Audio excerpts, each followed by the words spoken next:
El misterio del hombre sin identidad, conocido como el caso Tamanchut, es uno de los enigmas más inquietantes del siglo XX. Este caso comienza el 1 de diciembre de 1948 en la playa de Somerton, cerca de Adelaida, Australia, donde un hombre fue encontrado muerto bajo circunstancias desconcertantes. A lo largo de las décadas, esta historia ha cautivado a investigadores y curiosos, en parte por la naturaleza enigmática de las pistas y por la falta de respuesta concluyentes. El cuerpo fue hallado en una posición que sugería descanso, recostado contra una pared de roca, con las piernas cruzadas. La escena inicial parecía tranquila, pero rápidamente se revelaron detalles desconcertantes. El hombre vestía ropa elegante, un traje bien planchado, zapatos lustrados y una corbata. Sin embargo, todas las etiquetas de sus prendas habían sido arrancadas y no llevaba consigo ningún documento o identificación. En sus bolsillos solo se encontraron objetos simples: chicles, cigarros, fósforo y un billete de tren sin usar. La ausencia de pruebas concretas hacía imposible identificarlo, y esto marcó el comienzo de un caso que se desarrollaría durante décadas. La autopsia inicial no arrojó mucha luz, no había señales visibles de violencia ni heridas que sugirieron cómo había muerto. Sin embargo, los médicos encontraron un detalle intrigante: un pequeño bolsillo oculto en los pantalones del hombre que contenía un trozo de papel enrollado con las palabras Tamanchut. Este fragmento resultó ser la última línea de un libro de poemas persas titulado Rubaiyat de Omar Khayyam, cuya temática gira en torno a la mortalidad y el paso del tiempo. Esto llevó a los investigadores a especular que el hombre podría haberse suicidado, pero no se encontró ningún rastro de veneno en su cuerpo ni pruebas que corroboraran esta teoría. Semanas después del hallazgo del cuerpo, surgió una nueva pista. Un hombre encontró un libro del Rubaiyat en el asiento trasero de su automóvil, que había dejado estacionado cerca de la playa de Somerton. En el libro faltaba la última página, exactamente donde aparecía la frase Tamanchut. Además, en sus márgenes se encontraron anotaciones a mano que parecían ser un código cifrado y un número de teléfono que añadió un giro inesperado al caso. El número de teléfono estaba vinculado a Jessica Jo Thomson, una enfermera que vivía cerca de la playa. Cuando la policía la entrevistó, ella negó conocer al hombre muerto, pero según los informes, su reacción al ver al molde de yeso del rostro del hombre fue impactante. Parecía reconocerlo, aunque nunca admitió ninguna conexión.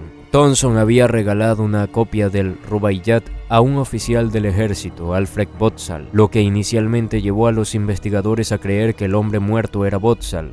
Sin embargo, esta teoría se desmoronó cuando Botzal fue encontrado vivo y con su ejemplar intacto. Otro elemento desconcertante fue el hallazgo de un maletín marrón en la estación del tren de Adelaida, que se cree pertenecía al hombre. Dentro del maletín había objetos inusuales, como tijeras modificadas, un destornillador y un hilo naranja raro que coincidía con los remiendos de los pantalones del fallecido. Estos objetos alimentaron teorías de que el hombre podría haber sido un espía, dado de que el periodo coincidía con los primeros años de la Guerra Fría, una época marcada por actividades clandestinas y conspiraciones internacionales. El código encontrado en el libro Rubaiyat representó uno de los mayores retos para los investigadores, compuesto por letras dispuestas aparentemente al azar. Numerosos criptógrafos y expertos intentaron descifrarlo sin éxito. La posibilidad de que fuera un mensaje cifrado relacionado con el espionaje fue ampliamente debatida, aunque nunca se encontró evidencia concreta para respaldarla. A pesar de los avances tecnológicos en criptografía,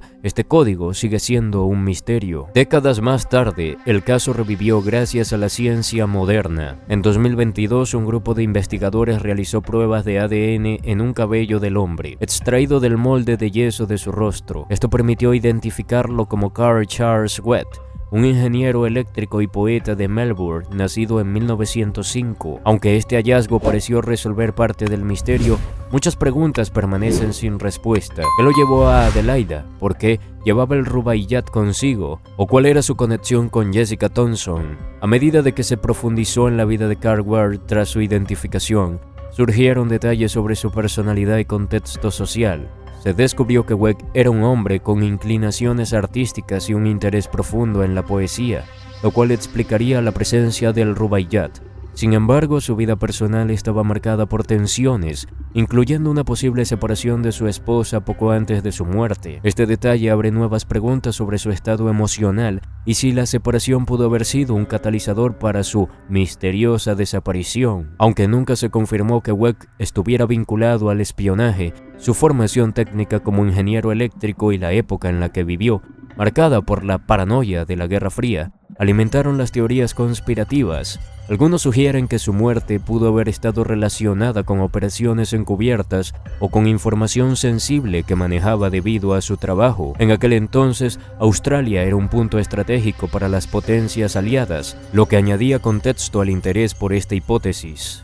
La implicación de Jessica Jo Thomson en el caso tuvo un impacto duradero en su vida. Aunque siempre negó cualquier conexión directa con Webb, su familia ha revelado en años recientes que ella pudo haber sabido más de lo que admitió públicamente. Su hijo Robin Thomson fue objeto de especulación al compartir ciertas características físicas con Webb, como una anomalía en el oído y una estructura dental particular. Esto llevó a debates sobre una posible relación entre Webb y Jessica. Además de los objetos funcionales encontrados en la maleta, los investigadores notaron algo peculiar.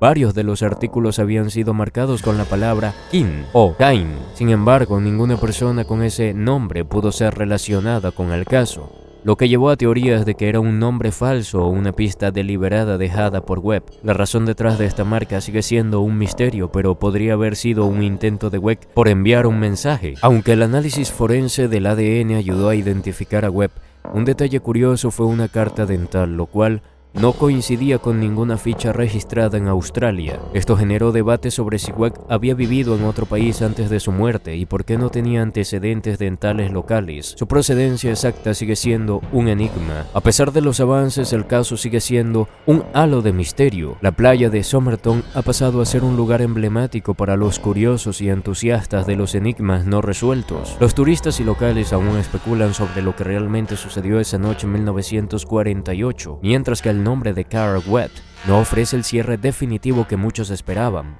¿Fue un suicidio cuidadosamente planeado, un crimen que escapó a toda lógica o una serie de coincidencias trágicas que desembocaron en un rompecabezas sin solución? El caso de Taman Shub, conocido por su complejidad y su capacidad de intrigar durante décadas, encierra en su núcleo una mezcla de tragedia humana, misterio y conexión histórica. La reciente identificación de Carl Webb como el hombre hallado muerto en 1948 en una playa de Australia aporta una dimensión profundamente humana a un enigma que parecía insuperable. Sin embargo, lejos de cerrarlo, esta revelación abrió nuevas preguntas sobre su vida, su estado emocional y las circunstancias exactas que rodearon su muerte. La posible conexión de Webb con su entorno laboral, su separación matrimonial y su interés por la poesía sugiere que el Rubaiyat era más que un objeto casual. Podría ser una ventana a su mundo interior. Al mismo tiempo, las anomalías médicas detectadas en su autopsia y la falta de un veneno identificable alimentan las teorías de conspiración, ya sea vinculadas al espionaje de la época o a un suicidio cuidadosamente planeado. Por otro lado, la figura de Jessica Thomson y su hijo Robin añaden un triángulo íntimo y familiar, destacando cómo los vínculos personales y secretos han perpetuado el aura de misterio. A esto se suman los objetos encontrados en la maleta de Webb, marcados con un nombre que parece falso, y el código de Rubaiyat, cuya interpretación sigue siendo incierta. En conjunto, el caso Taman Shub ilustra cómo las piezas de un rompecabezas no siempre encajan de forma ordenada. Más allá de las respuestas, nos deja reflexionando sobre los secretos de cada individuo que lleva consigo y la obsesión colectiva por desentrañar lo inexplicable. Este enigma, aunque parcialmente resuelto, seguirá siendo un recordatorio de que algunas historias humanas trascienden en el tiempo y continúan fascinando por su complejidad y profundidad emocional. Si te ha gustado este video, presiona el botón de aquí abajo y suscríbete. Nos veremos en otra historia que seguramente te volará la cabeza. Adiós.